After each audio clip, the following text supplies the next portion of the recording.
Positive রক্তধারী ছেলেরা যদি negative রক্তধারী মেয়েকে বিয়ে করে, বিয়ের পরে প্রথম সন্তানে কোনো সমস্যা হবে না, দ্বিতীয় সন্তান থেকে তার দেখবেন যে ইরাইথ্রোব্লাস্টোসিস ফিটালিস নামের একটা রোগ হবে বাচ্চার, ভয়ঙ্কর রোগ।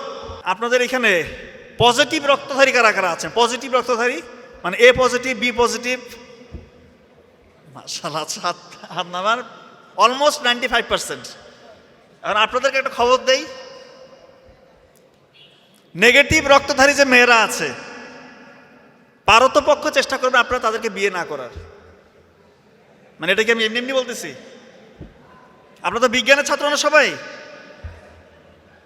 পজিটিভ রক্তধারী ছেলেরা যদি নেগেটিভ রক্তধারী মেয়েকে বিয়ে করে, বিয়ের পরে প্রথম সন্তানে কোনো সমস্যা হবে না, দ্বিতীয় সন্তান থেকে তার দেখবেন যে ইরাইথ্রোব্লাস্টোসিস ফিটালিস নামের একটা রোগ হবে বাচ্চার, ভয়ঙ্কর রোগ।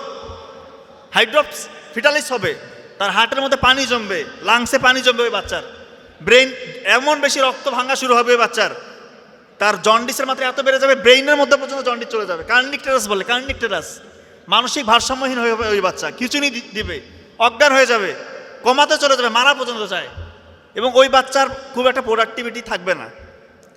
তো এটা থেকে কি মানে যারা বিয়ে করে ফেলছে, ধরেন বিয়ে করে ফেলছে পজিটিভ রক্তধারী ছেলে, নেগেটিভ রক্তধারী মেয়ে, তাহলে তাদের উপায়টা কি? উপায় আছে। ওই দ্বিতীয় বাচ্চা যখন পেটে চলে আসবে তখন 28 সপ্তাহে একটা ভ্যাকসিন দিতে হয়, এবং বাচ্চা হওয়ার 24 ঘন্টার মধ্যে একটা ভ্যাকসিন দিতে হয়। তাহলে আল্লাহ চাহে তো সে অনেকটা সেফ গার্ডে থাকবে। তবে যেহেতু বিয়ের আগে একটা অপশন আছে, আপনার সম্ভব হলে এটা একটু এড়িয়ে চলবেন। আর নেগেটিভ রক্তধারী যে ছেলেরা আছেন, আপনারা যাকে ইচ্ছা বিয়ে করতে পারেন, কোনো সমস্যা নেই, কোনো সমস্যা নেই। আর অপরদিকে পজিটিভ রক্তধারী যে মেয়েরা আছে তারাও যাকে খুশি বিয়ে করতে পারে, কিন্তু নেগেটিভ রক্তধারী মেয়েদের এই সমস্যা। পজিটিভ রক্তধারী ছেলে, নেগেটিভ রক্তধারী মেয়ের বিয়ে হলে এই সমস্যাটা হয়।